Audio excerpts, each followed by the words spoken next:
Hello, anybody who's joined us. We're going to wait for 1 more minute. There's a slight delay between the Google Hangout and the broadcast, so we'll start in exactly 1 minute.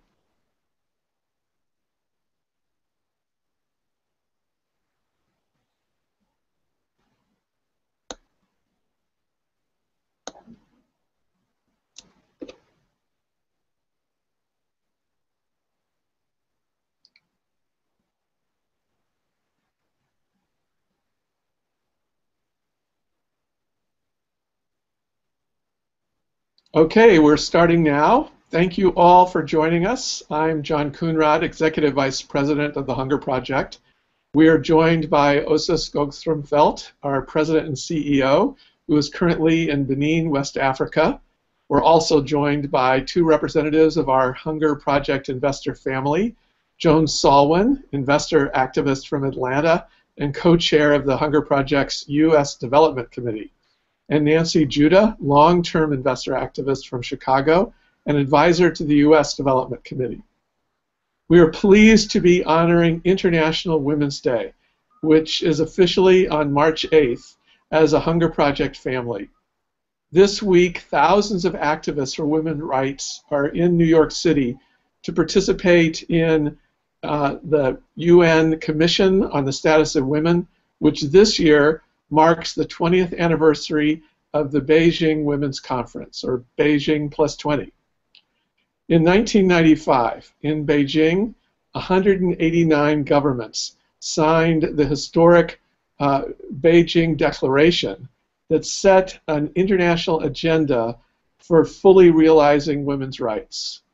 It was the most progressive blueprint for advancing women's rights ever undertaken.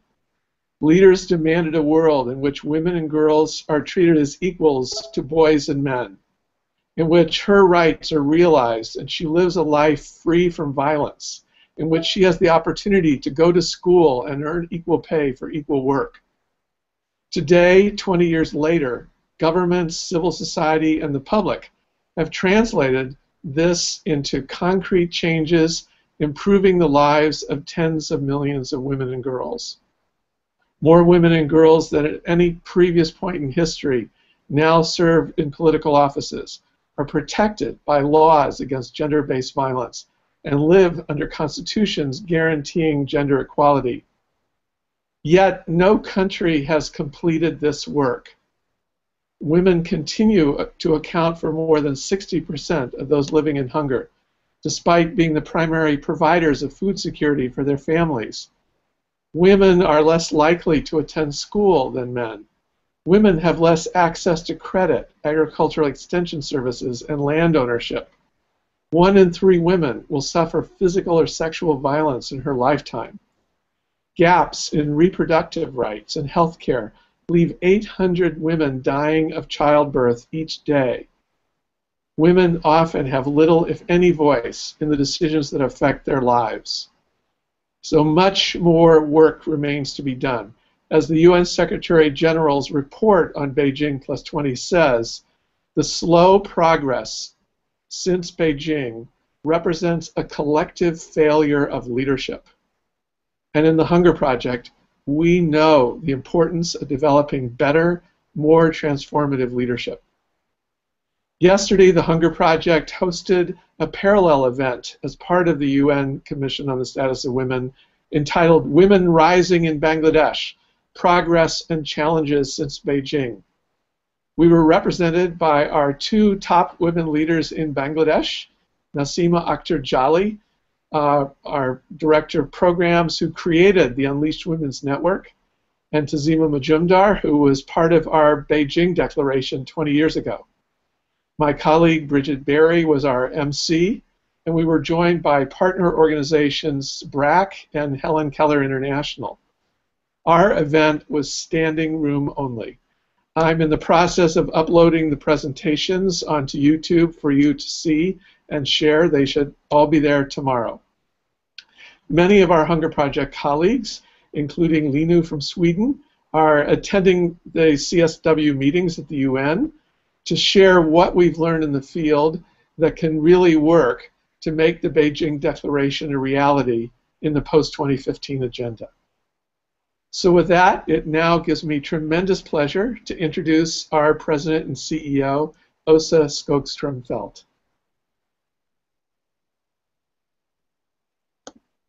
And Åsa, yes. Hi, Åsa. Hi. Hi, John. Hi, Nancy. Hi, John. Thank you, John. And thank you to everybody for joining us in celebrating the International Women's Day. I'm very thrilled to join you from our program country, Benin.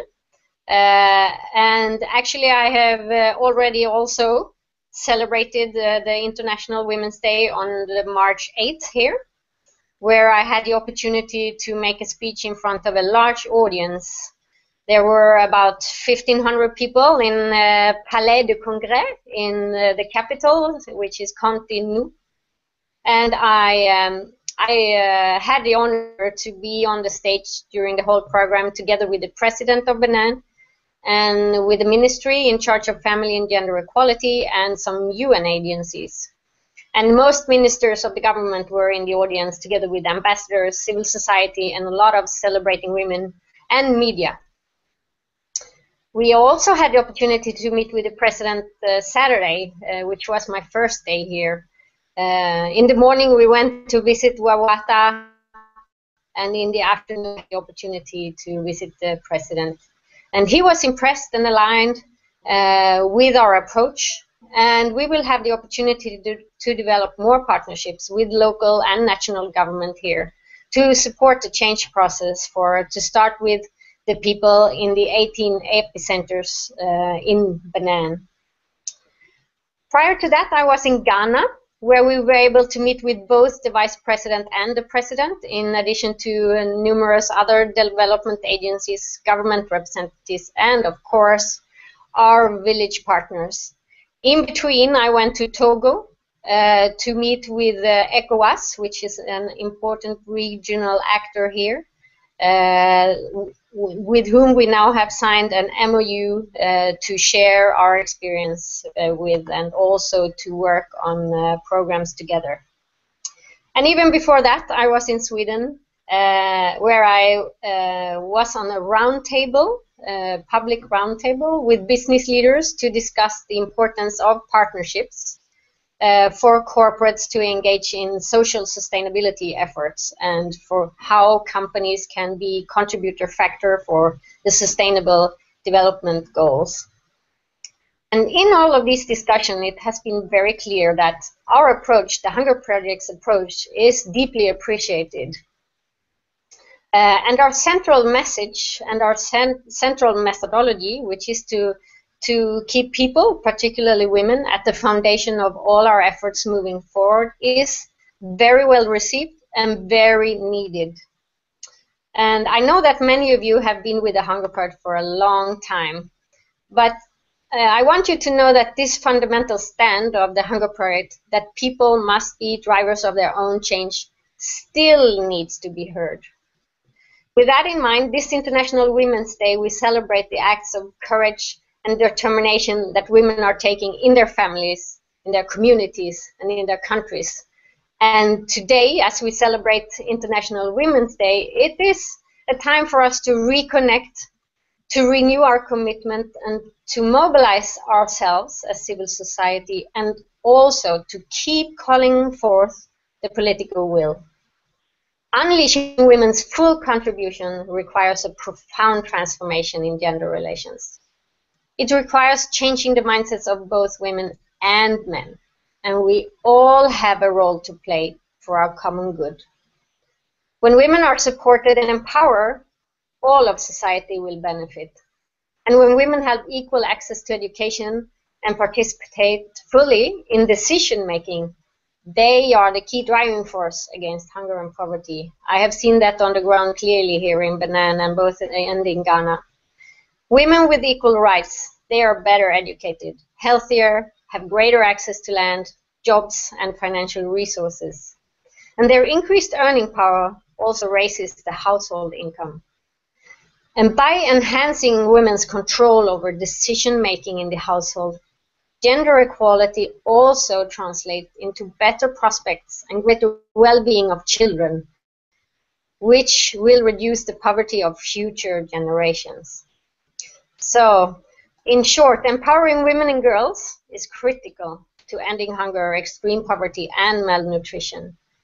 And wherever we work, our programs aim to support women and build their capacity. As you know, in India, we focus on women's leadership workshops for political empowerment. And here in Africa, we have women empowerment programs integrated in the epicenter strategy. And worldwide, we now have a large group of specialized animators trained to focus on women. And all programs empower women to seek positions of leadership. And as you know, we work with both women and men to empower them to take the responsibility for improving lives in their communities. And last year, to give you a figure, more than 26,000 participants, women and men, were trained in such workshops throughout our program countries. I was very impressed with the women we met in Wawata Epicenter last Saturday. They gave us a fantastic welcome and shared a lot about what they were doing. They were real leaders in their communities. And hunger is very closely linked to nutrition, sanitation, and health, which are important topics for the people in the epicenters.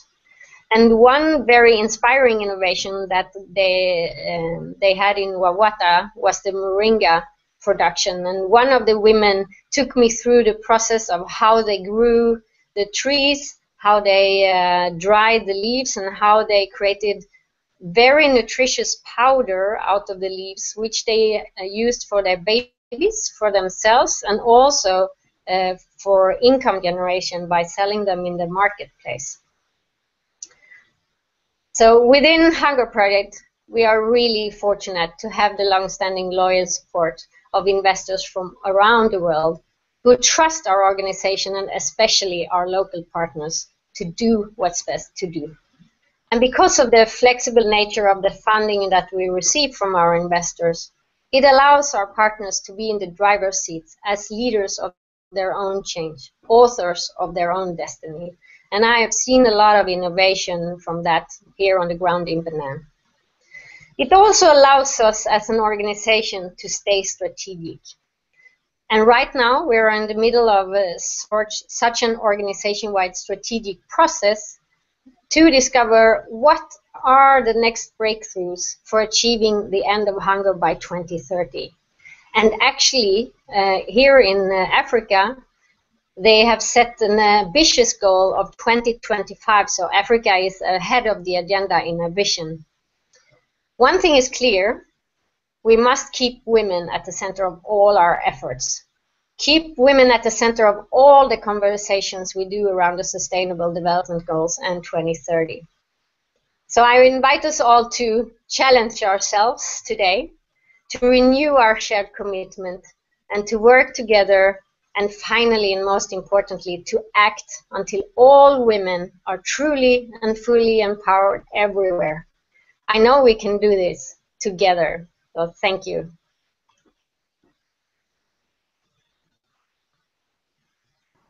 Let's see. Figuring out which button to hit there. Okay, Åsa, thank you. That was really, really inspiring. I'm probably not the only person that's totally jealous and would have loved to have been with you at that massive rally that you addressed on International Women's Day. That just makes me really, really proud. So we have been collecting questions from our constituency around the world, and Nancy and Joan are with us to bring those questions to you, Åsa. So Nancy, let me call on you first. Can you hear me? Yes. Hi, everybody. Thank you, John. Thank you, Åsa. And thank you for this opportunity. Today, I read in the New York Times an article regarding a UN analysis about violence against women and girls that was released yesterday to the UN General Assembly. The Times quoted the report saying that violence against women and girls, quote, persists at alarmingly high levels around the world. So because this has been called out in the way that it has, I think there's a brand new opportunity, and I would love to hear what the Hunger Project and you all and our partners on the ground have learned and are doing, both on the ground and in policy and advocacy circles, to impact this.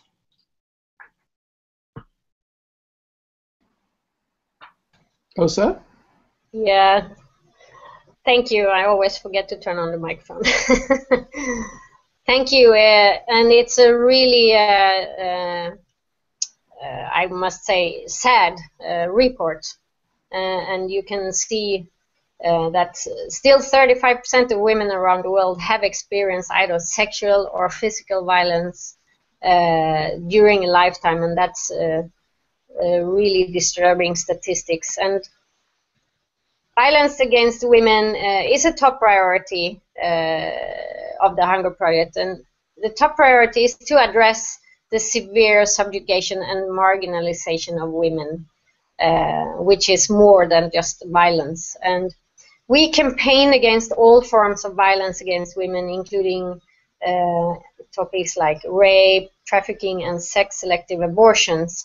And we have a lot of programs around the world now where we actively work to stop child marriages through the animators, for instance, in Bangladesh, where we see progress.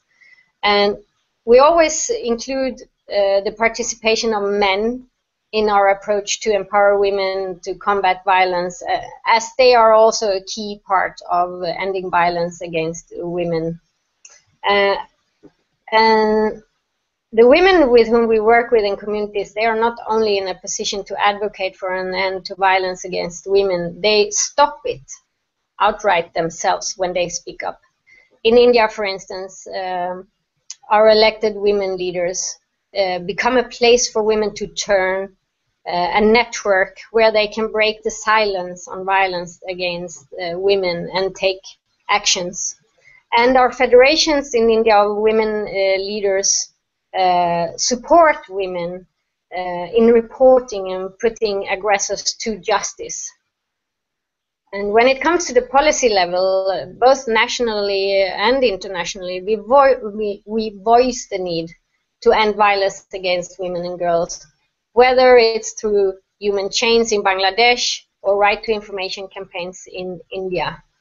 And also globally, we are active in social media and on-the-ground events, for instance, during the 16 days of activism against gender-based violence, November and December each year. It is clear, and this report shows that very clearly, that we need to continue to invest in women's group and the local women leaders who are working on these issues on a daily basis. And we must transform the culture of violence and fear that currently exists. But our programs have shown that when we empower women and when they get organized, they can stop it themselves. Great, thanks, Åsa. Joan, you have a question?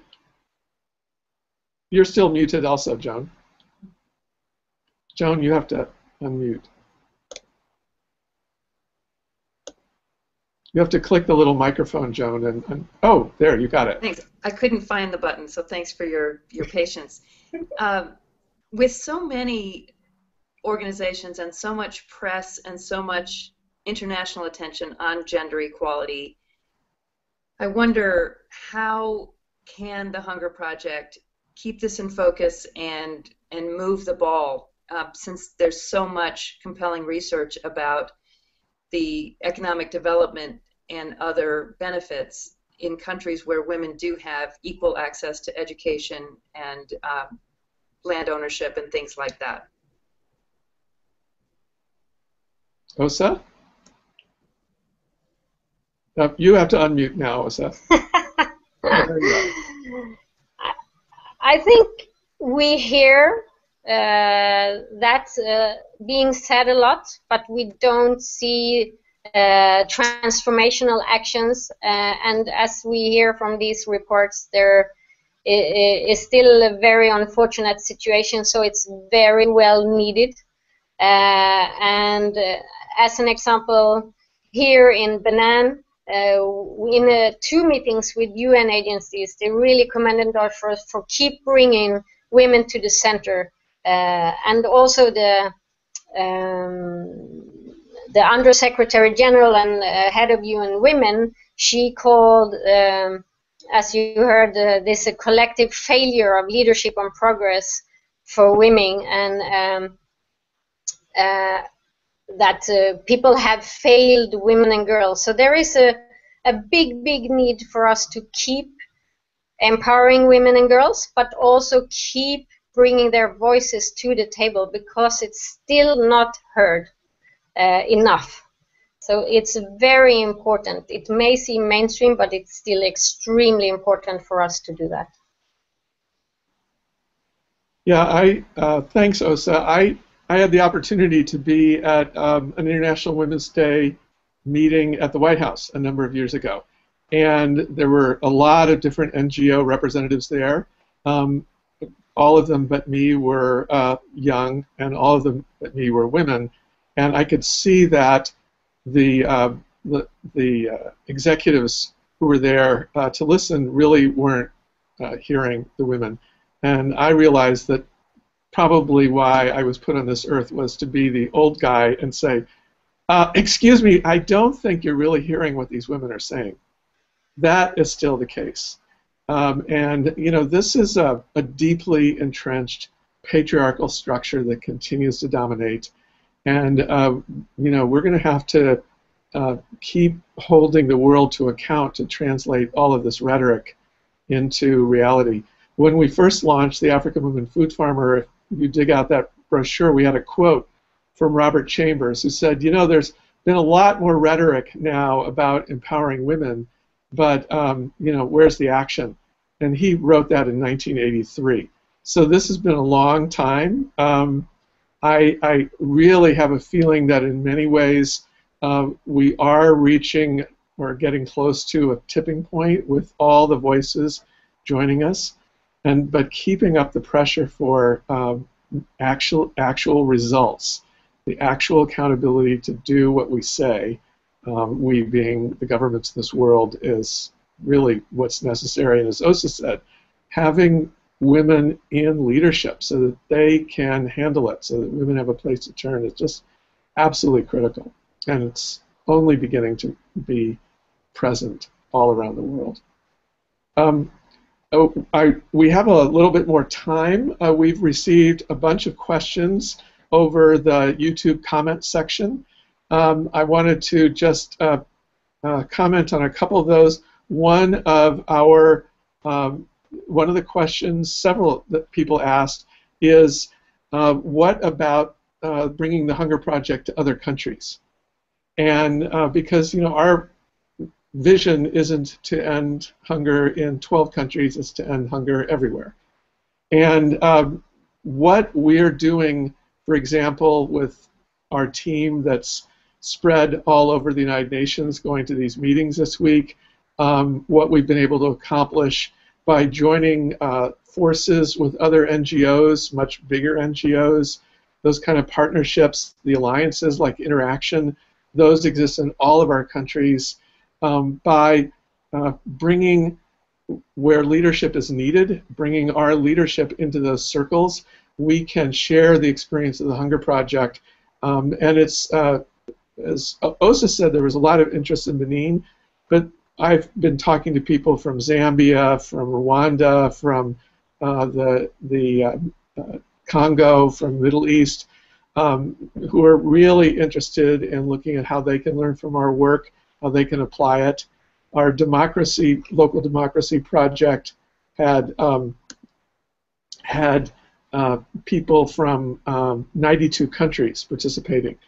So while our field programs may or may not spread directly through the Hunger Project to more countries, we're seeing an impact already in many, many more countries.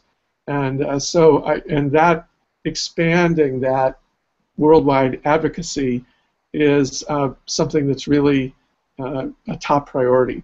And as Åsa was saying, we're in the process of devising new strategies, and in the group Åsa's leading us to look at how we can play that kind of global role heading towards 2030 is very, very key. Åsa, anything you want to add to this? I just wanted to add also that youth is young women is really key, and it all then comes back to actually nutrition, because if girls get married when they're young and undernourished, they have malnourished babies, and it's an evil cycle, and it all is very interlinked. So by putting people in the center, we can work on all issues at the same time, and we see how powerful it is when women start to commit themselves and understand that they are not victims, they are the ones that can change this, and they do take action on the ground. So it's extremely inspiring and extremely powerful, and they really can do it, and I have no doubt about that. So I feel very confident that the future looks bright if we put the women in the center. That's great. So we're pretty much, I'm just getting past the note. So those of you who are watching this on YouTube, in the comment box, you can send additional questions, and we will answer them, or you can just send an email directly to news, N-E-W-S, news@thp.org, and we'll get back to you directly with answers to your questions. So that brings us to the end of the broadcast. I really want to thank Åsa from Benin and congratulate that wonderful team, Åsa, over there for making this such a big success. And, I will, thank you. And many thanks to Nancy and Joan and to all of you who've taken the time to be with us today on this very important Beijing Plus 20 broadcast. So thanks for being with us, and we'll see you next time.